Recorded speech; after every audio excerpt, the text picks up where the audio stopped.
안녕하세요. 코아 투더골드문 진행의 이정원입니다. 우리 3연속 자이언트 스텝 예상을 했습니다. 하지만 연준이 물가 안정 의지를 확실하게 한 것을 우리 시장은 확인하자마자 좀 차갑게 식은 모습인데요. 사실상 이번 달 0.75%포인트를 올리게 되었고 11월과 12월 남은 75bp, 50bp 인상도 좀 예정이 되어 있습니다. 따라서 시장 계속해서 강력하게 물가를 안정시키려는 좀 모습이 보이고 있는데요. 우리 이런 시장 속에서 어떤 자세로 우리 투자에 임하면 좋을지 오늘 전문가님들 모시고 얘기 나눠보도록 하겠습니다. 먼저 비트필승님 모셔볼게요. 필승, 안녕하세요. 네, 안녕하세요. 오늘 이제 새벽에 발표가 있었습니다. 이제 중요한 예정되는 지표이죠. 일단 뭐 0.75% 정도는 다들 예측하고 있었고 1%까지 우려성이 있었으나 이제 실질적으로 0.75%가 자이언트 스텝이 나오고 울트라 스텝이 아닌 자이언트 스텝이 나와줬지만 시장은 하방 압력이 가해지고 있다. 기존에 이제 자세한 사항은 제가 이제 썰전에서 말씀드리도록 할 건데 현재 일단 지금 현재 시각으로 이제 미국은 1달러당 1,400원 넘어서고 있고요. 더불어서 이제 유일하게 잡아줄 이제 우리 위안화나 유로화도 지금 계속적인 약세를 보이고 있습니다. 추후에도 제가 이제 저번 주 선상에서도 이미 원화 기준으로 봤을 때 1,390원을 넘어서는 순간 1,400원대는 가시화될 것이다. 엊그저께만 하더라도 1,380원대 살짝 떨어져 주는 모습을 주는 듯 했으나 1,400원대를 넘어서는 모습이 연출되고 있습니다. 당연히 이런 시점에서는 이제 금리가 올라갔을 때 달러의 강세가 진행이 될 거고 지속적인 이제 달러는 미국 입장에서는 달러를 흡수를 할 거고 소각을 진행하면서 유로화나 이제 위안화가 강세를 보이지 않는 이상은 지금 같은 흐름이 계속적으로 유지될 것이다라는 인지를 하시면서요. 추후에 이제 방송 끝까지 시청하시면서 좋은 정보도 잡아가시길 바라겠습니다. 네, 위안화와 또 유로화가 지금 약세를 보이는 만큼 킹달러 현상이 좀 더 강해지고 있습니다. 지금 원화 기준으로 1,400원이 지금 넘은 시점인데요. 따라서 우리가 우려할 부분이니까 이 부분 좀 체크해 보시면서 가시면 좋을 것 같습니다. 계속해서 우리 유일무이한 유일 전문가님 모셔볼게요. 안녕하세요. 네, 안녕하세요. 네, 안녕하세요. 유일무이한 유일입니다.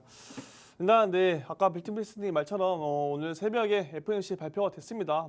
제 예상대로 모두가 예상한 대로 수치가 나왔기 때문에 시장이 크게 큰 하방 압력으로 가지 않았어요. 그냥 조금 단계적으로 좀 빠지긴 했는데 지금 상태를 보니까 다시 조금씩 반등 나오는 모습이 보여지고 있고 시장에 그렇게 큰 변동성은 없다. 이 정도 인지하시면 좋을 것 같아요. 그리고 이제 10월에는 이제 FOMC가 없죠. 10월에는 FOMC가 없고 이제 11월, 12월 이게 두 번 남았는데 연준의 이제 목표가 연말까지 4.5% 그리고 또 5%까지 금리를 올릴 수도 있다 이런 말을 했어요. 그렇기 때문에 남은 이제 FOMC에서 금리를 어떻게 올리느냐, 어떻게 진행을 하느냐 요것들을 잘 봐야겠죠. 그 전에 아무래도 우리가 CPI 그리고 에너지와 이제 식료품을 제외한 근원 CPI 지수도 잘 봐야겠다. 10월 달과 이제 9월 달 있을 이제 CPI 지수에서 잘 나와줘야 이제 11월, 12월에서 FOMC에서도 좀 긍정적으로 나오면서 시장이 좀 살아나는 모습이 보여질 거다라고 생각이 듭니다. 그렇기 때문에 아직까지는 우리가 안전할 수도 없고 지금 불안전 요소로서 살짝 반등이 나오고 있지만 전혀 좋지 않은 시장이 계속 이어지고 있다라는 점 이해해 주시면 좋을 것 같습니다. 네, 아직은 힘든 시장 계속해서 유지하고 있는 것 같습니다. 하지만 10월과 11월에 나올 CPI 지수 또 한번 확인한 후에 또 11월과 12월에 또 FOMC 회의 결과까지 우리가 좀 지켜보면 좋을 것 같은데요. 저희는 계속해서 코인 소식 같이 볼 겁니다. 같이 화면 보시겠습니다. 네, 메이플 파이낸스가 BTC 채굴업체를 위해서 3억 달러의 대출 풀을 조성했다는 소식입니다. 네, 다음으로 바이낸스가 보이저 디지털 자산 경매 입찰가로 690억을 제시했습니다. 네, 다음으로 미국 하원에서 테라 루나 사태를 대응한 알고리즘 스테이블 코인 규제 법안을 2년간 준비하고 있다고 말을 했습니다. 지금 막 들어온 소식인데 EU에서는 지금 미카 규제안을 완화할 것이라고 좀 발표가 됐는데요. EU 쪽에서는 좀 긍정적으로 스테이블 코인 규제를 할 것 같습니다. 하지만 미국 하원에서는 아무래도 테라 루나 사태를 좀 다루고 있는 만큼 이 부분 우리가 법안 좀 필요할 것 같은데 필승님 이 부분 좀 어떻게 보시나요? 네, 지금 며칠 전만 해도 이제 화두가 됐던 게 이제 권도영 대표 이제 구속영장이 발부가 됐다라고 하면서 많은 이들이 이제 주목을 하고 있습니다. 일단 우리가 루나 투자자냐 피해자냐가 아니더라도 지금 일단 스테이블 코인 그리고 이제 알트 코인에 대해서 그 중에서도 우리 김치 섹터들에 대해서도 영향을 많이 끼쳤고 앞으로 이제 방향성을 잡아줄 거기 때문에 우리 암호화폐 투자자분들이랑 꼭 보셔야 될 상황인데 일단 지금 구속영장이 발부되고 이제 법정에 세우겠다라고 하고 있지만 결과물은 뭐 1년이 걸릴지 3년이 걸릴지 뭐 아무도 알 수가 없을 것이고 장기적으로 흘러갈 것으로 예상이 되고 있습니다.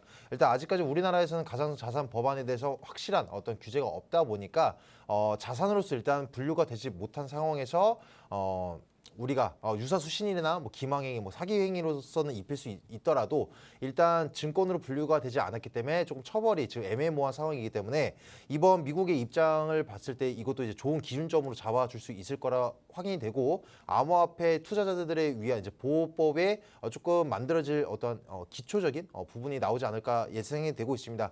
아무튼 일단 루나에 대해서도 있겠지만 일단 조만간 있을 이제 가상자산 법안 그게 이제 미국에서 시행이 됐는데. CFTC라고 해서 미국 상품 선물 거래위원회가 되겠는데 여기서의 가상자산 관련 법안이 국내외에 대해서 조금 중요한 입지로서 자리매김을 할 것으로 예측이 되고 있습니다.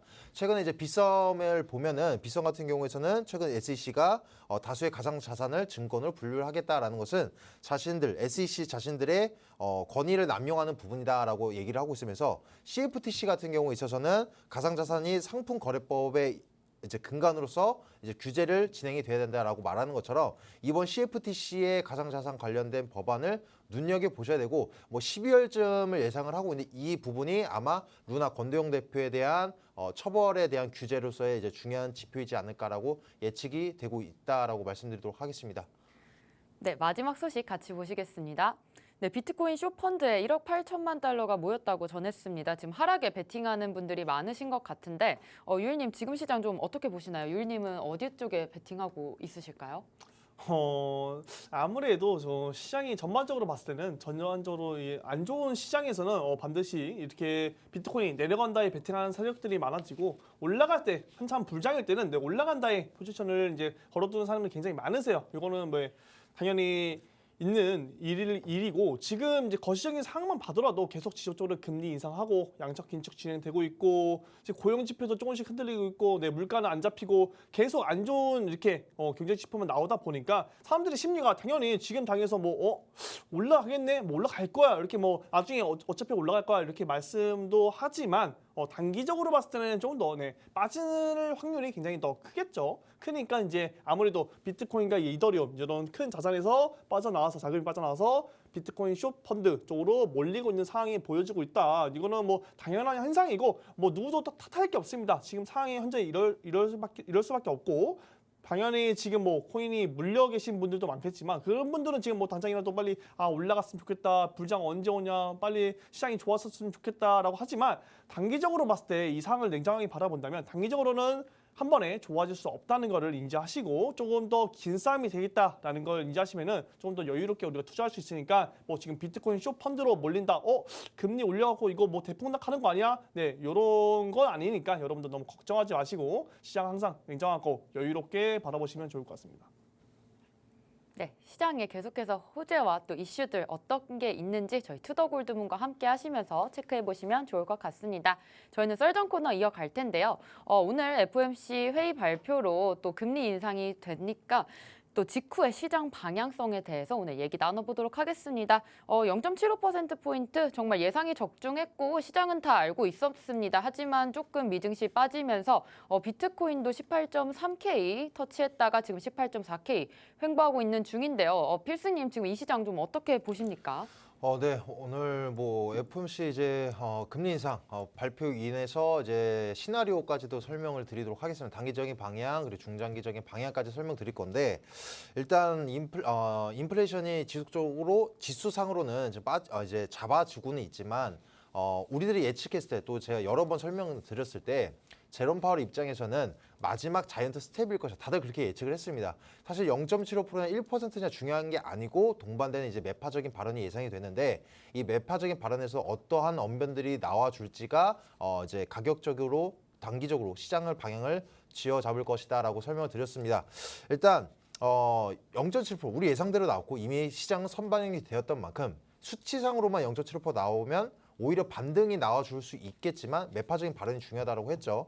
매파적인 발언을 봤을 때는 지금 지수상으로 빠졌지만 안정화됐다라고 볼 수는 없다. 그래서 우리들은 이후에도 연말까지 이제 올해 안까지 2번 이상이 있는데 뭐 1.25%까지 단행할 수 있다, 단행할 것이다. 그리고 마지막 자이언트 스텝이 아닐 것이다라는 얘기가 나오다 보니까 이에 따라 반응은 시장은 이제 하방 압력이 가해지고 있습니다. 그래서 이제 단기적으로 중요한 지지대 라인을 설명을 들어본다라고 한다면 원화 기준으로 2,580선 정말 중요한 지진, 강한 지지 라인대이고요. 그리고 나서 이제 만약에 실로 가시화 0.75%가 안 나올 수도 있겠습니다. 그리고 11월, 12월이 남아 있는데 이제 빅스텝 이후에 자이언트 스텝이 나올 가능성 거의 없다라고 보여지고 있고 나오게 된다라고 하면 자이언트 스텝이 먼저 나오고 이후에 빅스텝이 나오겠죠. 일단 그리고 동반되는 업무 중에 뭐가 있었냐면 이번에 1% 진행을 안 한 이유로서는 이제 기업들 간의 이제 침체, 경기가 침체가 될 우려 가능성이 있어서 1%까지는 진행 안 했다라는 말을 봤을 때도 기존에 우리들이 예측했던 것처럼 너무 고폭 금리를 지금 연속 세 번을 자이언트 스텝을 밟았지만 부담스럽다라는 거예요. 인플레이션 잡기에 힘을 쓰고 있지만 너무 여기에 100% 몰두를 하다 보면 경제 침체까지 우려가 되면서 발생이 되면은 아예 시장도 못 잡고 뭐 금리도 못 잡고 큰일 나니까 그래서 이번에 0.75%라고 보여지고 있는데 아무튼 이후에 무조건 1.25% 오른다라고 확정 지으실 필요는 없습니다. 그렇게까지 우린 이제 행하겠다라는 입지를 보여준 것이지 가시화 될지 안 될지는 모르겠고 어찌됐거나 12월 때까지는 있어서는 변동폭, 횡보 구간을 보여줄 겁니다. 그 횡보 구간을 보일 때 2,580선을 유지해 주냐, 이탈을 하냐에 따라서 우리가 이제 실질적으로 11월에 발표가 됐을 때에 박스 구간을 재설정이 들어갈 수가 있겠고요. 2,580선 만약 이탈한다라고 한다면 순서적으로 말씀드릴게요. 2,300선까지 빠졌다가 기술적인 반등이 살짝 나와주는 듯 하다가 0.75% 나왔다. 2,100선까지 빠질 겁니다. 그 2,100선까지 빠질 때는 뭐가 더해진다? 페닉스까지 더해진다. 그럼 1,900, 1,800까지도 빠질 여력을 우리가 기다려야 된다. 그 말은 즉슨 그러면은 지금부터 계속적으로 빠진다라는 건가요? 그건 아니고 2,580선 이탈해 주냐에 따라서 일단 현재는 이것만 보시고 나서 추후에 금리상 몇 프로인지 2,580선 유지해 주는지 매물대가 동반되면서 하락폭을 보이는 것인지 그리고 현재 인플레이션 수치가 꺾이지 않고 오히려 지금 지지부진한 모습을 보여주는지 이런 거시적인 경제 지표랑 우리 차트적인 매물대가 어디 선에서 유지해 주는지에 따라서 단기적, 스윙적, 중장기적 방에서 잡아갈 수 있는데 1차적으로는 이 선만 지켜보시면서 횡보 구간 그리고 이 안에 변동성을 노리면서 11월까지는 짧더라도 3일이 될지 일주일이 될지 알 수 없더라도 단타를 진행할 수 있는 장은 한 번은 연출될 것이다라는 점만 인지하고 계시면서 시장을 관망 및 이제 단타성으로 접근하시기에 용이하다라고 정리해드리도록 하겠습니다. 네, 이번에 FOMC 회의에서 1%포인트를 인상을 안 했던 이유는 아무래도 기업들의 경기 침체까지 우려돼서인 것 때문인 것 같은데요. 지금 인플레를 잡기 위해서 정말 큰 힘을 쓰고는 있지만 아무래도 정말 큰 폭의 금리 인상을 하는 것은 좀 부담스러울 수 있을 것 같습니다. 1.25%포인트 이후에도 계속 행하겠다곤 했지만 그게 실제적으로 구체적으로 가시화가 될지는 좀 모르는 상황인데요. 지금 현재 필승님께서는 2,580선을 좀 유지하는지 이탈하는지 이 부분 봐주시면 좋을 것 같다고 하셨고 만약에 2,580선이 이탈이 된다면 2,300선까지 떨어질 수 있는 여력이 있고요. 또 2,300선이 만약에 무너진다면 2,100선까지 페닉셀까지 나와서 한 1,900, 1,800선까지는 좀 떨어질 가능성이 있다고 말씀해 주셨습니다. 또 이런 하락에 있어서는 우리가 매물대가 동반된 하락인지 또 인플레이션 지표와 차트적으로 좀 단기적, 좀 스윙적 관점으로 좀 봐주시면 좋겠다는 말씀까지 주셨는데요. 유일님께서는 이 부분 좀 덧붙일 부분 있으실까요? 네, 맞습니다. 비트필승 전문가가 앞서 얘기해 주신 것처럼 지금 자리에서 단기적으로 우리가 시장을 바라보기는 그렇죠. 이미 수심이 많이 죽기도 했고 변동성이 별로 없어요. 사실 어제 같은 장에서도 보통 9시가 되면은 이제 장이 초기화가 되면서 경주마가 이렇게 뛰면서 새롭게 올라오는 종목들이 많이 보이곤 했는데 요즘 장세를 보이면 이제 그런 흐름은 자주 보이고 있진 않지만 갑자기 오후에 뜬금없이 다른 코인들이 10%, 20% 올랐다가 쑥 빠지는 이런 모습. 네, 이런 약간 특정한 세력들이 가격을 만지는 모습 빼고는 우리가 수익을 볼 수 있는 그런 구간에서는 굉장히 적다. 기회가 굉장히 적고 재미가 없는 장세가 이어지고 있다라고 아시면 좋을 것 같아요. 그럼으로 인해서 우리가 좀 중장기적 관점으로 여유롭게 투자하시는 게 맞는 것 같고 지금 보면은 어제 이제 파월의장의 이제 발언으로 보면은 언젠가는 금리를 이제 낮출 수도 있다, 뭐 이런 식으로 하면서 좀 막 비둘기파적인 이런 발언도 살짝 했었어요. 뭐 경제 상황을 보면은 지금 매파적으로 가고 있는데 결국 보면은 기존 금리를 앞으로 이제 100bp 더 인상을 추가로 할 것인데 여기서 우리가 빅스텝을 2번 할 것인지 아니면 중간에 자이언트 스텝이 한 번 더 껴있을 것인지 요거는 아무래도 우리가 인플레이션, 이 CPI 지수에 달렸겠죠. 근데 지금 CPI 지수를 보면은 아까도 말씀드렸다시피 지금 에너지와 식료품을 제외한 이제 CPI 그런 CPI는 좀 잘 나와줘야 하는데 왜? 이번에 있은 이제 인플레이션에서 가장 큰 역할을 한 게 유가랑 이제 가스 이런 에너지 관련된 공급 문제 때문에 이제 인플레이션이 지속됐었는데 그런 문제가 조금씩 잡히고 있는데 인플레이션이 아직도 지속되고 있다. 요거는 문제가 생긴 거죠 지금. 다른 이제 에너지 이외에도 다른 물품들에 대해서 인플레이션 지금 심하게 작용되고 있다는 뜻이고 그로 인해서 지금 미국에서는 양적 긴축이 지금 시행하고 있고 금리를 지속적으로 계속 올리고 있는데 아무래도 금리를 이렇게 계속 올린 거 3%대로 다시 재진입한 것은 아무래도 14년 만이죠. 2008년 이제 금융위기 때 그때 이후로 마지막 이제 최초로 3%로 올린 것인데 많은 분들이 어쨌든 이게 궁금한 것 같아요. 언제 금리를 인하하나요? 지금 뭐 그래서 바닥이 언젠가요? 찐바닥은 언젠가요? 언제 매수를 들어가면 될까요? 요게 궁금한 것 같아요. 우리가 과거의 이제 흐름 차트를 비교해 보면은 2008년 때도 그랬어요. 2008년 때도 금리를 지속적으로 오르다가 결국 마지막 금리를 올릴 때쯤이 가장 찐 바닥이었다. 그렇기 때문에 이번에도 우리가 금리 인상을 11월과 12월 2번 남았잖아요. 그러면은 11월과 12월에 한 번 더 바닥 우리가 정말 원하는 찐 바닥 구간이 나올 수도 있겠다라는 지금 기대감을 갖고 있습니다. 그렇기 때문에 많은 분들이 그러면은 나 지금 투자 안 하고 그때 11월, 12월에 금리를 또 추가적으로 인상하니까 그때 또 한번 시장이 내려오겠지. 그때를 매수 진행해야겠다. 이렇게 생각하시는 분들이 굉장히 많거든요. 물론 뭐 안 그러시는 분들도 계시겠지만 기술적으로 투자하시는 분들은 굉장히 그러신 분들이 많아요. 그로 인해서 우리가 과연 그때 정말 찐바닥이 나올지 아니면은 그 찐바닥이 나올 구간보다 먼저 앞서서 나올지는 아무도 모르기 때문에 우리가 지금부터 지지선을 확인해보고 분할적 관점으로 여유롭게 중장기적 투자로 분할 매수를 진행한다. 그렇기 때문에 여러분들이 그때 뭐 나는 빠지면 살 거야, 찐바닥이 나오면 살 거야 하시는데 찐바닥이 나올지 안 나올지는 아무도 모릅니다. 차트적 이제 관점으로 봤을 때는 지금 한 파동 더 내려와도 이상하지 않지만 항상 차트가 변수가 있고 흐름이 어떻게 꺾일지 모른다는 점을 인지하시면서 그렇기 때문에 우리가 분할 매수를 하는 거다라고 아시면 좋을 것 같습니다. 네, 다음 금리 인상에 있어서 가장 중요한 부분은 아무래도 근원 CPI가 좀 좋게 나와야 하는 부분인 것 같습니다. 이번 달에 9월에 CPI가 나오면서 근원 CPI 부분 2배 이상으로 좀 상회를 했기 때문에 또 차트가 하락한 부분이 있었는데요.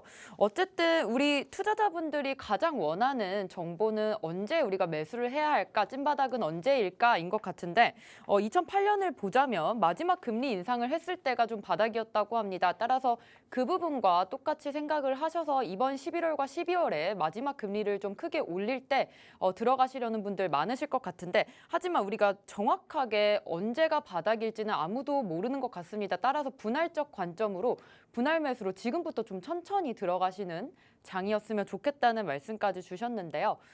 다음으로 우리 양자컴퓨터 소식을 좀 얘기 나눠볼까 합니다. 양자컴퓨터 필승님께서 항상 좋아하는 또 주제이긴 하지만 우리 양자컴퓨터 때문에 비트코인 암호가 뚫릴 거라는 이런 얘기들이 많이 나오고 있습니다. 어쨌든 양자컴퓨터가 나온다면 그것에 의한 또 보완도 필요할 것 같은데요. 지금 기업들이 양자컴퓨터가 나온다고 해서 좀 손을 놓고 있지는 않을 것만 같습니다. 만약에 이런 비트코인이 뚫린다면 다른 은행 이런 보안 어플도 많이 좀 위험한 부분인 것 같은데 양자 컴퓨터에 대한 또 방어 시스템을 만들고 있을 것 같기도 합니다. 필수님 이 부분 좀 설명해 주시죠.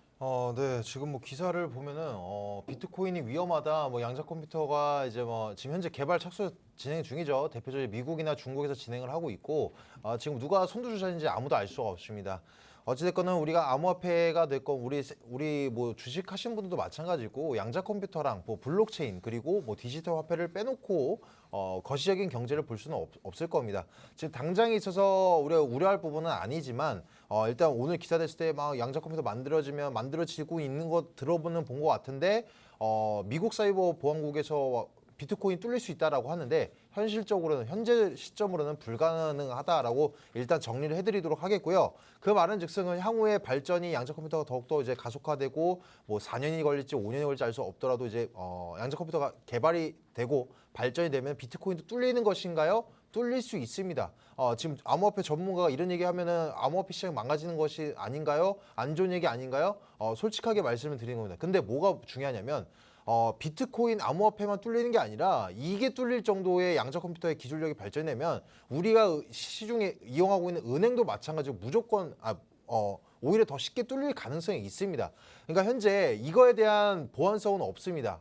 전혀 없고 개발 착수 단계이고 실질적으로 지금 우리가 뭐 정부에서 혹은 이제 은행에서 중앙체 시스템이라던가 암호화폐 블록체인도 마찬가지고 100% 안전하다라고 말할 수 있는 사람은 아무도 없고 그런 기술력은 없습니다. 현재 컴퓨터로도 지금 중앙체제 시스템에 뭐 은행이라 다 뚫을 수 있어요. 근데 시간이 걸리고 문제점이 있지만 양자 컴퓨터를 이제 대략적으로 설명을 드려보면 기존의 컴퓨터는 0과 1이라는 코드로서 이제 움직이지만 이걸 두 가지 다 인용을 하면서 연산 능력이 빠르다. 단순히 이걸로 인해서 우리의 기존 인프라가 엄청난 발전을 일어날 겁니다. 전 세계적으로 뭐 신호등이라는 것부터 시작을 해서 모든 것들이 우리가 이제 발전을 이룩을 할 거고 할 텐데 기존의 컴퓨터로 뭐 40 몇 년, 60 몇 년 걸릴 만한 보안 등급도 단 몇 초 만에 뚫을 수 있는 것이 바로 양자 컴퓨터다라고 설명을 드릴 수가 있겠는데 지금 우려점으로서는 이제 양자 저항성이 없는 암호화에 대한 뭐 꼭 암호화폐뿐만이 아니라 이런 뭐 블록체인이라는 암호화에 대해서는 지금 우리가 대비할 필요가 있겠습니다라는 기사가 나왔습니다. 근데 우리가 어떻게 합니까? 엔지니어도 아니고 그쪽 내부자가 아닌 이상 양자에 대한 저항성이 있는지 없는지 그거는 모릅니다. 알기가 매우 쉽지 않다라는 거예요. 어찌됐건 지금 뭐 비트코인을 말씀을 드려본다면 현재는 가능성이 없다. 그리고 비트코인 진행이 되게 매우 어려운 점은 이제 하드포크된 진행된 이제 암호화폐가 많아질수록 양자 컴퓨터가 아무리 기술력이 좋아져도 뚫기는 매우 쉽지 않다라는 점. 그리고 비트코인 자체가 뚫릴 정도라면은 기존 우리가 사용하고 있는 모든 네트워크상은 다 뚫린다라는 점을 인지하고 계시면 우리 암호화폐에 대한 문제점만은 아니다라는 것을 인지하고 계시면 될 것 같습니다. 일단 그리고 양자 컴퓨터, 그 디지털 화폐 CBDC에 관련해서 뭐 중국 같은 경우에 CNDC라고 하는데 이 말을 제가 왜 많이 드리냐고 한다면 이거에 대한 뭐 CBDC 같은 경우에 기초 통화로서 자리매김을 누가 하냐, 선두주자는 누구냐, 그리고 누가 큰 비중을 갖고 있냐, 혹은 양자 컴퓨터도 마찬가지입니다. 이거를 누가 선두주자로서 선점을 하냐에 따라서 세계 시장을 지금 미국이 아닌 이제 기축통화처럼 세계 시장을 뒤흔들 수 있는 중점의 국가로서 자리매김을 할 수 있기 때문에 이 두 가지는 우리가 투자자가 아니더라도 꼭 인지를 하고 계시면서 눈여겨봐야 될 사항이다라고 알려드리도록 하겠습니다. 네, 지금 시점에서 양자 컴퓨터가 바로 개발되기에는 좀 불가능하지만 또 향후에 발견이 또 되면서 개발이 잘 될 수도 있을 것 같습니다. 따라서 비트코인이 그렇게 된다면 비트코인이 좀 뚫릴 수도 있다. 이런 얘기가 있는데 만약에 우리 비트코인 시장이 위협이 받는다면 그 전에 은행과 좀 증권가의 암호 문제도 좀 있을 것 같습니다. 따라서 양자 컴퓨터로 좀 인프라가 물론 발전은 될 거지만 이런 암호화폐에 대한 또 보안까지 해칠 우려는 아직까지는 좀 없다고 봐야 하는 게 맞을 것 같고요. 만약에 비트코인을 뚫을 수 있는 그러한 기술이라면 또 은행과 증권까지 먼저 이렇게 선점이 될 가능성이 있기 때문에 이 부분은 아무래도 암호화폐 시장이 조금 더 하드포크가 되고 좀 더 발전이 된다면 이런 부분 좀 방어할 수 있지 않을까라는 말씀까지 주셨습니다. 인플레 우리가 계속해서 얘기를 할 건데 예상만큼 하락한 모습은 안 보이고 있습니다. 지금 연착륙도 어렵다는 파월의 입장인데요. 유일님께서는 이 부분 좀 어떻게 보시나요? 네, 뭐 당연하죠. 뭐 지금 인플레이션이 우리가 예상한 수치보다도 계속 상회하는 수준이 이번에 나왔기 때문에 지금 파월 이제 의장의 눈에서 지금 뭐 레이저가 나오고 있어요. 진짜 인플레를 좀 강하게 계속 잡을 거다. 2%대로 낮출 때까지는 조금 더 이렇게 금리 인상 추가적으로 하고 양적 긴축 계속 지속적으로 할 거다 이렇게 말을 했습니다. 그러면서 결국은 우리가 두 가지 다 잡을 수는 없겠죠. 경기 침체로 가는 길 두 가지 요인 이제 고용시장과 이제 인플레인데 결국은 고용시장 한쪽은 포기를 해야 된다. 이렇게 지속적으로 금리를 인상하다 보면은 이 고용시장 쪽이 망가질 수밖에 없어요. 결국은 그렇죠. 망가지게 되고 이제 인플레이션이 또 잡히게 되면은 서서히 다시 이제 결단을 내릴 거예요. 어느 정도 시점에서 다시 이거는 금리를 인하를 함으로써 고용 시장을 다시 잡아야겠다 하면서 이제 그 시점에서 금리 인하를 할 텐데 아직 그 시기는 굉장히 멀고도 멀었다. 지금 단기적으로 봤을 때는 인플레이션이 최우선이고 물가를 잡는 게 지금 첫 번째 우선순위다라고 알고 계시면 될 것 같아요. 아무래도 2020년 초반에 코로나 이제 사태가 터지면서 뭐 미 증시라든지 코인이라든지 다 단기적으로 대폭락하는 사건이 있었어요. 그럼으로 인해서 고용 지수가 좀 안 좋게 나오고 그래서 금리 인하를 좀 대폭적으로 하면서 고용 지수 다 잡았죠. 그때 잡고 막 금리도 대폭적으로 내려가니까 사람들이 대출 받아갖고 막 주식이 투자하고 저희 부동산 투자하고 암호화폐 투자하고 막 그렇게 자산 버블의 시대였잖아요. 그렇게 모든 게 다 올라가는 시장이었다. 그때 다 모두들 해피하고 막 웃고 그랬는데 이제는 그거에 대한 후폭풍이 지금에서 날라온 것이고 지금 우리가 감안해야 될 우리가 풀어야 할 숙제 같은 것이다라고 알고 계시면 좋을 것 같습니다. 그래서 뭐 인플레이션에 대해서 얘기는 여기까지 말씀드리고 지금 아직 단기적으로는 좀 더 힘들다. 네, 여러분들 지금까지 우리가 약 한 뭐 10개월 정도 하락장을 맞았는데 조금만 더 힘내시고 참으시면서 좋은 결과 맺으시면 좋을 것 같습니다. 네, 우선은 파월은 인플레와 고용 중에서 인플레를 좀 확실하게 잡는 것에 좀 초점을 두고 있는 것 같습니다.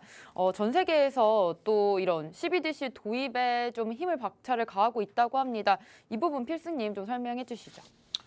네, 방금 앞서서 제가 이제 우리 양자 컴퓨터 말하면서 눈여겨봐야 될 게 CBDC라고 했는데 일단 가상자산을 위협하냐, 그러니까 디지털 화폐가 실질적으로 만들어지고 이제 이제 보편화된다라고 하는 가상 자산이 위협이 될 수 있다라는 시각도 있고 반대로 오히려 활황을 띨 것이다라고 말하는 시각도 있습니다. 바라보는 시각도 있습니다.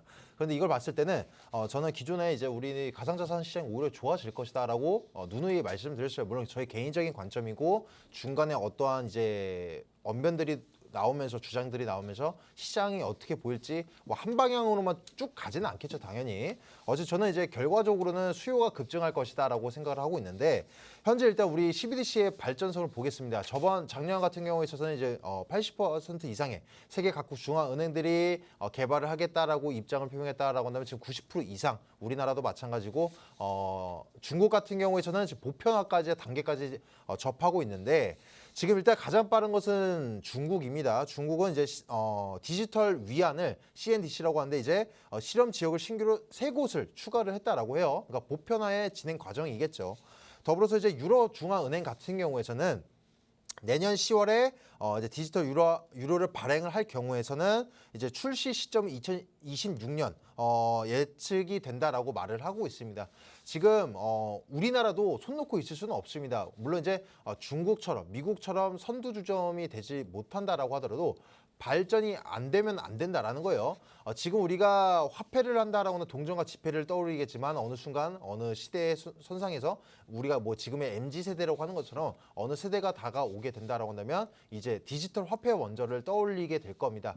자, 근데 우리가 기본적인 구조를 생각을 해볼게요. 디지털 화폐, 뭐가 우리 암호화폐랑 똑같나요? 블록체인입니다. 블록체인이고 우리나라에서도 세계적으로 블록체인 기술을 계속적으로 발전하기 위해서 엄청난 자금을 정부에서도 지원을 해주고 있고 발전해 나가고 있는 단계인 만큼 그만큼 안정성이 있다라는 거예요. 방금 제가 양자 컴퓨터로 말하면서 블록체인 기술이 뚫리면 중앙은행이 뚫린다, 중앙체제 시스템들이 뚫린다라고 하는 것처럼 그만큼 엄청난 보안성과 개발성, 확장성이 있다라는 겁니다.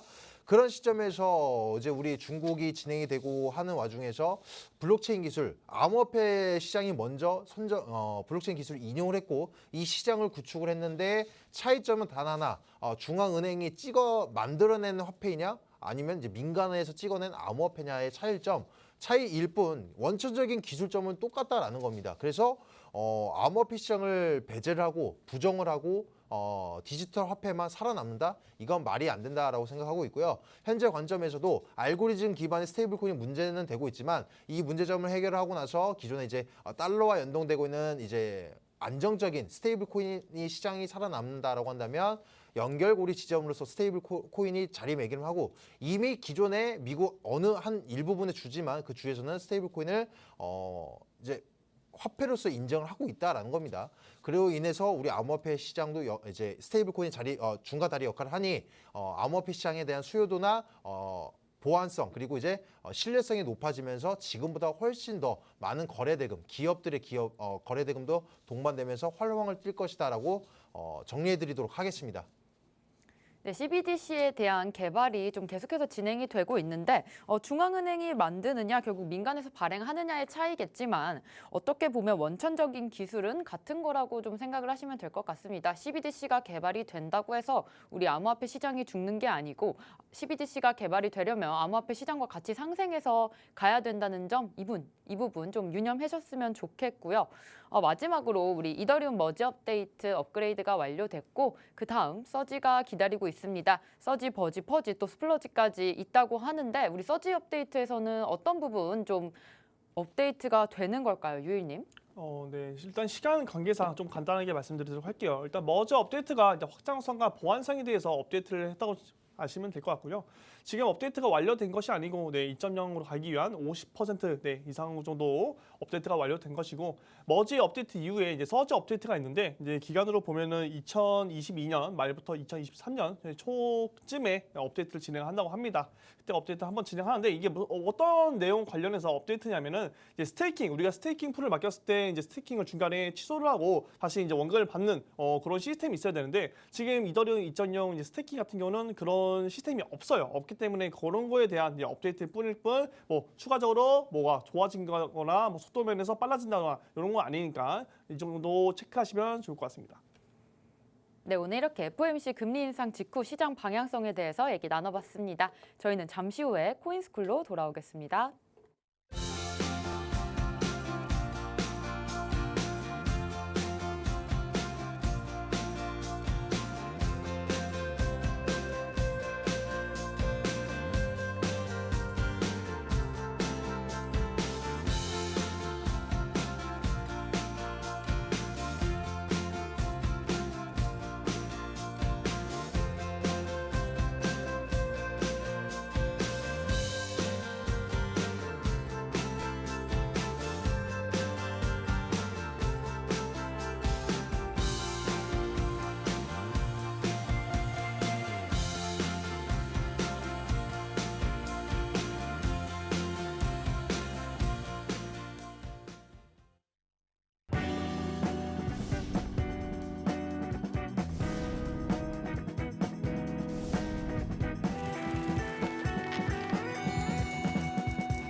네, 코인스쿨 시간입니다. 오늘은 유일 전문가님께서 파라볼릭 SAR에 대해서 설명해 주실 겁니다. 오늘 강의로 많은 정보 얻어가셨으면 좋겠습니다. 유일 전문가님 모셔볼게요. 네, 안녕하세요. 유희 전문가입니다. 네, 오늘도 여러분들과 함께 코인스쿨 이제 2부를 맡게 될 유희 전문가인데 오늘도 좋은 정보 가져가시면 좋을 것 같습니다. 우리가 어쨌든 지금 같은 하락장에서는 단기적으로 매매하기도 힘들고 단타치기도 힘든 시장이니까 이렇게 조금씩 공부하면서 상승장을 기다리면서 많은 정보 가져가시면 좋을 것 같아요. 그래서 제가 오늘 가지고 온 이제 보조지표인데 파라볼릭입니다. 네, 보조지표 파라볼릭 뭐 쓰시는 분들도 있으시겠지만 아무래도 자주 안 쓰시는 분들도 많아요. 네, 아무래도 저 또한 뭐 그렇게 자주 보는 지표는 아니고 중간중간에 가끔 섞어서 보는 지표다. 이 정도만 알고 계시면 좋을 것 같습니다. 그래서 뭐 이런 유래 뭐 1970년대 후반 뭐 기술적 분석가인 뭐 YS 와이더 이런 거 몰라도 되죠. 네, 이런 거 몰라도 되고 그냥 이렇게 이런 사람이 만들었다. 네, 이런 그냥 유래가 있다 정도만 알고 계시면 좋을 것 같습니다. 그래서 뭐 이것도 제가 정의를 갖고 왔는데 요거까지도 몰라도 돼요. 여러분들이 굳이 알 필요는 없고 우리가 그냥 어떻게 쓰이는지 우리가 어떻게 활용할 수 있는지 그렇게 보시면 좋을 것 같습니다. 네, 그래서 다음으로 보면은 일단은 파라볼릭에 대해서 먼저 단점을 말씀드릴게요. 이게 단점이 있는데 시장에 추세가 좀 이렇게 많이 나오는 시장이 있어요. 예를 들어 우리가 암호화폐 시장 작년 이제 7월부터 시작해서 11월 중순 그리고 12월 말까지는 굉장히 큰 상승장이 이어지면서 추세가 강하게 나왔죠. 그럴 때는 우리가 잘 활용할 수 있는데 지금처럼 예를 들어 뭐 하락장이라 쓸 수 있고 예를 들어 횡보장처럼 우리가 추세가 없고 그냥 가만히 움직인다. 네, 이런 장에서는 조금 활용성이 떨어진다. 하지만 뭐 그런 것들도 차트를 보면은 일봉으로 봤을 때는 우리가 추세가 없지만 좀 분봉으로 쪼개서 보면은 추세가 어느 정도 크고 작은 싸움이 있어요. 네, 우리가 뭐 5분봉, 3분봉, 1분봉으로 쪼개서 보면은 추세가 있으니까 그럴 때 한번 활용해봐도 나쁘지는 않다라고 말씀드리도록 하겠습니다. 그래서 단점을 이렇게 말씀드리고 장점은 우리가 이제 시장의 방향성과 추세, 그래요. 이런 추세를 우리가 확인할 수 이제 한눈에 좀 빠르게 간편하게 확인해 볼 수 있다라고 아시면 좋을 것 같습니다. 그래서 추세 반전 시점을 우리가 잘 통찰해 갖고 그 시점에서 우리가 여기서는 하락 추세가 끝나고 상승 추세로 돌리는데 그럼 여기서 매수를 진행해 볼까라는 타점을 이제 파라볼릭을 통해서 우리가 잡아볼 수 있는 거죠. 그렇기 때문에 투자자가 좋은 매수 기회와 매수 기회를 얻을 수 있는 좋은 가능성을 높일 수 있다. 이렇게 쓰시면 좋을 것 같습니다. 그래서 파라볼릭 공식까지 이렇게 있습니다. 제가 말씀드렸죠. 우리가 공식은 굳이 이렇게 외워서 뭐 쓸 필요도 없고 알 필요도 없다라고 아시면 될 것 같아요. 그래서 차트를 간략한 제 차트를 가지고 왔는데 기본적으로 제가 이렇게 써놨죠. 매수와 매도 타점을 알려드렸는데 파라볼릭이 이렇게 점이 위에 있을 때는 기본적으로 하락 추세라는 거예요. 하락 추세. 그리고 이 파라볼릭이 점이 밑에 있을 때는 상승 추세다라고 인지하시면 좋을 것 같은데 이 점이 그러면은 어느 시점에서 변화하나요? 라고 말씀드리냐면은 여기 보면은 점이 이렇게 하락 추세로 가다가 이 주가가 올라가요. 주가가 올라다가 이 점을 터치하면은 이게 이제 이 보조지표 파라볼릭이 상승 추세라고 인식을 하고 점이 위에 있던 게 아래로 시작하면서 다시 아래로 이렇게 갑니다. 그리고 나서 상승 추세로 쭉 가요. 이런 형태로 움직이고 있으니까 여러분들 한번 보시면서 집에서 한번 설정해놓고 이거 진짜 이렇게 되네, 이거 신기하다, 이렇게 하시는 분들도 있어요. 저도 처음 봤을 때는 굉장히 좀 이런 것도 있구나, 신기했는데 이런 걸 보시면은 좀 재밌고 매수 매도 타점을 좀 잡을 수 있을 것 같아요. 아무래도 우리가 지금 시장에서는 돌파 매매 좀 진행하시는 분들이 많을 것 같아요. 왜냐하면은 시장 추세를 좀 완벽하게 보고 나는 상승 추세를 돌리면 그때 들어가야겠지 이런 사람들이 많기 때문에 그런 이제 변동성이 있는 시장에서는 하락 추세가 다 끝나고 나서 여기 점을 터치하고 상승 추세를 돌릴 때 매수 타점을 잡아서 짧게 수익을 먹고 나오는 전략을 세우면 된다. 그렇죠? 우리가 계속 근데 지속적으로 하락하는 추세로 이렇게 이어진다면 우리가 굳이 이런 라인에서는 매수 타점을 잡을 필요가 없겠죠. 그렇기 때문에 우리가 이런 보조지표를 활용함으로써 안전하게 투자할 수 있다. 물론 뭐 보조지표도 안 쓰고 그냥 거래량과 캔들만 보고 매도 타점을 잡는 기가 막히는 사람들이 있어요. 그게 바로 저고 여러분들도 한번 확인해 보시면서 이런 지표 쓰시면 좋을 것 같습니다. 그래서 제가 일단 뭐 차트를 가져왔는데 일반적인 차트에서 우리가 이런 하락 추세일 때 매도 타점을 잡지 않고 점이 이제 이 점이 위에서 아래로 옮겨갔을 때 매수 타점을 잡는다고 이제 가정을 해봤어요. 제 차트에서 가정을 해봤는데 여기 구간이더라고요. 여기 구간에서 우리가 여기 구간이죠. 죄송합니다. 여기 구간에서 우리가 매수 타점을 잡는 건데 여기서 잡아서 상승 추세로 쭉 가다가 다시 하락 추세로 바뀌는 이 시점. 요 시점이죠. 요 시점에서 매도를 진행했을 때 우리가 요만큼의 수익을 볼 수 있다는 거예요. 요만큼의 수익 이제 보니까 25%의 수익을 우리가 볼 수 있었다. 일봉으로 기준으로 봤을 때. 그렇다고 한다면 우리가 뭐 정말 나는 안전하게 매매하고 싶고 추세 라인만 딱딱 확인해 보면서 매매를 진행하고 싶다 하시는 분들은 이 파라볼릭을 이용해서 이렇게 매도 타점을 잡음으로써 정말 상승의 시작과 하락의 시작에서 매도 타점을 잡아서 수익을 안전하게 볼 수 있다더라. 그렇기 때문에 이런 방법으로 우리가 매도 타점도 충분히 잡을 수 있으니까 여러분들도 한번 공부해 보시면서 공부할 것도 없습니다. 굉장히 간단하죠. 첫 번째 구간은 이제 상승 추세를 돌리는 구간을 잡아서 하락 추세로 바뀌는 이 시점에서 매도를 진행한다. 굉장히 어렵지 않으니까 한번 해보시면 좋을 것 같습니다. 다음으로 보면은 이렇게 차트를 보면 제가 이게 어쨌든 추세의 변환이 이게 크게 뭐 아래로 떨어지거나 위로 상승하거나 이럴 때는 우리가 유용하게 쓸 수 있지만 횡보할 때는 자주 쓸 수 없다고 했어요. 유용하지 좀 효용이 떨어진다. 그 때문에 이 전에 첫 번째 차트를 보면은 쭉 하락 추가하는 추세예요. 그죠? 점이 좀 징그럽게 돼 있는데 쭉 하락하는 추세로 이어지고 있다. 이럴 때는 우리가 당연히 굳이 하락 추세인데 여기서 매매를 들어갈 필요 없겠죠. 그죠? 우리가 요 지표, 요 이제 파라볼릭 요 보조 지표만 알았다고 한다면 우리가 이 하락장에서는 매매를 진행할 수 않아도 피할 수 있었다라는 걸 인지할 수 있어요. 그리고 나서는 여기 횡보하는 구간이 있는데 횡보하는 구간에서는 추세가 계속 바뀌죠. 이렇게 하락했다가 추적했다가 하락했다가 추적하는데 이런 횡보하는 구간에서도 우리가 충분히 이 보조 지표를 활용할 수 있어요. 물론 여기서 타점 잡아서 여기 하락 추세하는 곳에서 매도 진행해서 이런 식으로 계속 발라먹을 수 있는데 우리가 큰 추세를 보기에 이제 앞서 횡보하는 라인이다 보니까 굳이 횡보하는 라인에서는 이 파라볼릭을 이제 이용하는 것보다는 이 지지 라인과 저항 라인을 확인해 봄으로써 매수 매도 진행하는 게 더 수익률이 좋고 안전하게 진행할 수 있겠죠. 그렇기 때문에 이런 하락 추세나 상승 추세에서 사용하는 게 더 맞다라고 알려드리도록 하겠습니다. 그래서 다음을 보면은 이거는 상승으로 가는 추세예요. 그죠? 이렇게 상승 계속 꾸준히 계단식으로 상승하는 추세인데 이럴 때도 보면은 우리가 이 차트가 이제 언제 차트냐면은 작년 2021년 초입부 그 전에 2020년 말부터 시작해서 이제 불장이 시작하기 전 단계의 이제 추세인데 계속 상승 추세이다 보니까 이 파라볼릭 점이 계속 아래만 있죠. 계속 아래만 있어요. 그냥 어디 구간이든 매수만 진행하면 조금 있으면은 그냥 다 수익이야. 수익.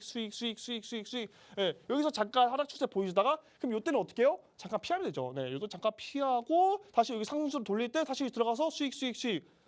계속 이렇게 상승 추세로 갈 때는 이 파라볼릭 하나만으로도 우리가 매도 차점을 기가 막히게 잡을 수 있다. 물론 이렇게 쭉 상승하는 구간에서는 어디 구간을 공략하더라도 우리가 수익을 볼 수 있지만 우리는 그 구간 중에서도 좀 더 수익률을 극대화시켜야 하잖아요. 그죠? 극대화시키고 좀 더 안전하게 매매를 해야 되니까 우리는 이런 보조 지표도 활용하고 여러 가지를 이용함으로써 더 수익률을 극대화시키면 좋겠다라고 보시면 좋을 것 같습니다.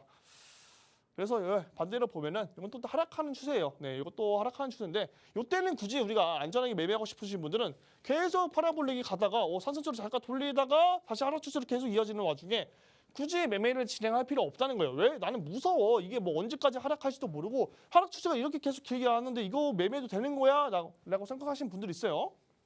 그러면은 굳이 이 보조 지표를 봄으로써 쭉 하락하는 추세가 나오니까 잠시 이 하락하는 추세가 피해지고 나는 좀 완벽하게 횡보하는 구간을 다시 한번 재차 노려봐야겠다. 이렇게 매매 진행을 하셔도 안전하게 매매할 수 있습니다.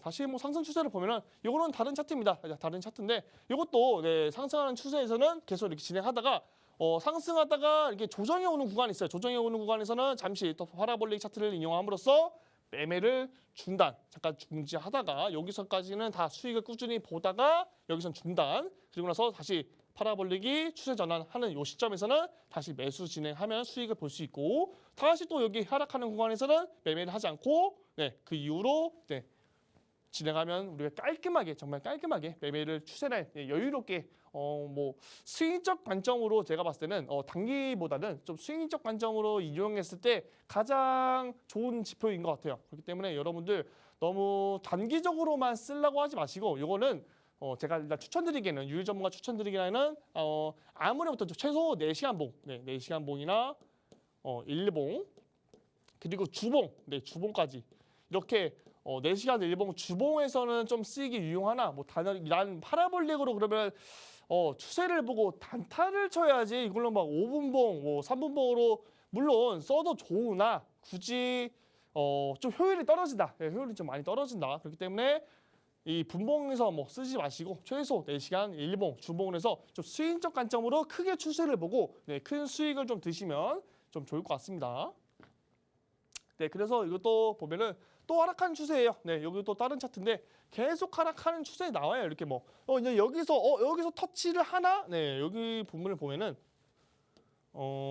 터치를 하려는 뉘앙스가 보였어요. 여기서 파라볼릭 터치하면은 이 점이 아래로 간다 그랬죠. 근데 터치를 할랑 말랑 하다가 결국은 터치를 하지 못하고 그대로 하락 추세로 내려왔다. 그렇기 때문에 우리가 어떻게 보면은 이 위에 있는 이 점을 우리가 생각을 좀 바꾸는 거예요. 이 파라볼릭 점을 그러면은 나는 저항라인이나 생각해야겠다. 그러면 우리가 봤을 때 매수 타점을 밑에 잡았어요. 잡았는데 올라가다가 이 파라볼릭 점을 터치하면 파라볼릭이 다시 아래로 내려간다 했잖아요. 그러면은 여기 점을 이제 파라볼릭 여기 보조 지표를 우리가 저항 라인으로서 작용을 충분히 할 수 있다는 걸 여러분들도 아셔야 합니다. 뭐 그때그때 다르겠지만 그렇게 뭐 저항 라인으로서 신뢰가 가는 라인은 아니지만 우리가 단기적으로 봤을 때는 그렇게도 인용할 수도 있겠다. 그래서 이렇게 똑같이 이거는 그냥 하락하는 추세에서는 매매를 피하고 이렇게 횡보하는 구간에서는 굳이 쓸 필요는 없고 요거를 써도 됩니다. 써도 수익을 볼 수 있는데 굳이 저라면은 이 파라볼릭을 횡보하는 구간에서는 안 쓸 것 같아요. 이렇게 상승 추세, 상승 추세에서는 좀 많이 쓰고 하락 추세에서도 매매를 좀 피하면서 손실을 줄이고 이런 방법으로 쓰지 굳이 횡보 구간에서는 쓰지 않겠다. 이쪽 다시 한번 확인해 주시고.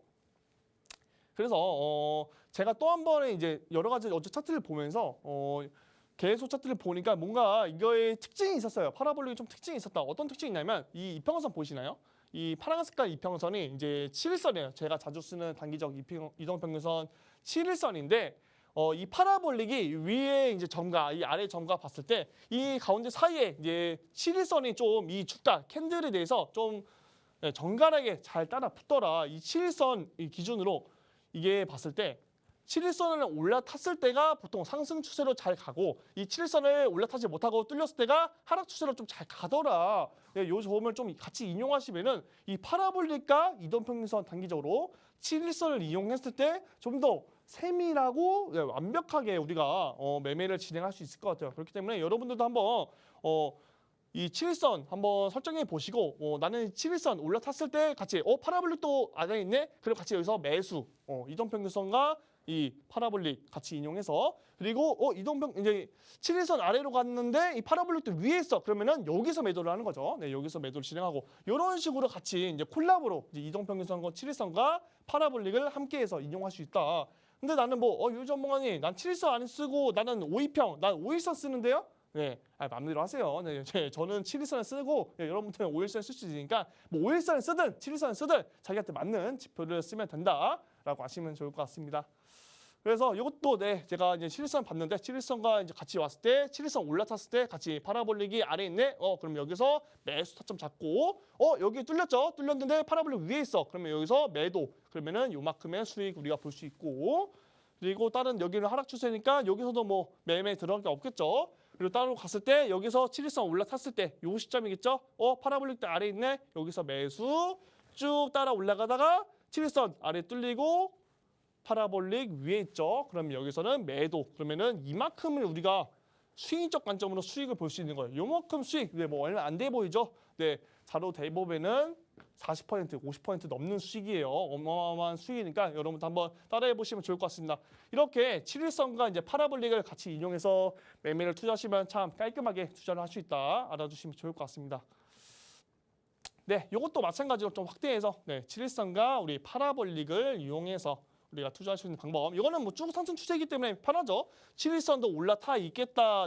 파라볼릭도 아래에 딱 있겠다. 그냥 이거는 여기서 매수 타점 잡았으면 그냥 쭉 들고 가면 됩니다. 쭉 들고 가면 수익 이렇게 볼 수 있는 거예요. 그죠? 수익 이렇게 볼 수 있으니까 이렇게 그냥 쭉 들고 가시면 좋을 것 같습니다. 이것도 뭐 마찬가지로 상승 추세일 때는 쭉 7일선과 파라볼릭 보시면서 이건 단기적으로, 단기적으로도 충분히 우리가 수익을 이렇게 볼 수 있다. 이거 하락 추세. 시간 관계상 오늘 강의는 좀 여기까지 빨리 넘겨드리고 오늘도 무료 방송이 있습니다. 매주 이렇게 야간 무료 방송 그리고 오후 무료 방송 진행하고 매주 수요일마다 단타데이 진행하니까 많은 시청하시면 좋을 것 같아요. 오늘 히든코인 문의 봐서 여러분들의 호응도 봐서 드리도록 하겠습니다. 1시 반에 무료 방송 하니까 많이들 참여하시면 좋을 것 같습니다.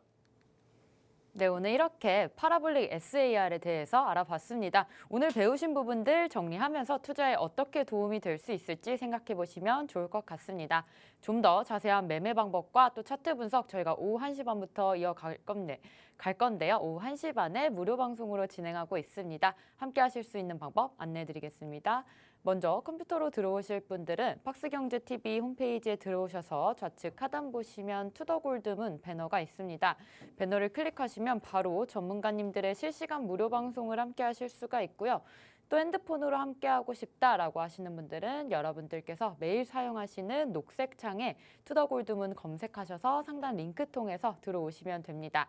잠시 뒤 오후 1시 반부터 무료 방송 함께해 주시면 좋을 것 같고요. 오늘 FOMC 회의 결과로 금리 인상이 나오고 또 우리 시장 어떻게 지켜봐야 될지 언제 매수해야 될지 유일 전문가님께서 알려주실 거니까요. 꼭 무료 방송 함께해 주시면 좋을 것 같습니다. 저희가 오늘 준비한 방송은 여기까지입니다. 본 방송에서 제공하는 정보는 투자 판단의 참고 자료일 뿐이며 특정 자산 가치의 상승과 하락을 보장하지 않는다는 점 유의해 주시길 바라겠습니다. 저희는 다음 이 시간에 오겠습니다. 시청자 여러분 고맙습니다.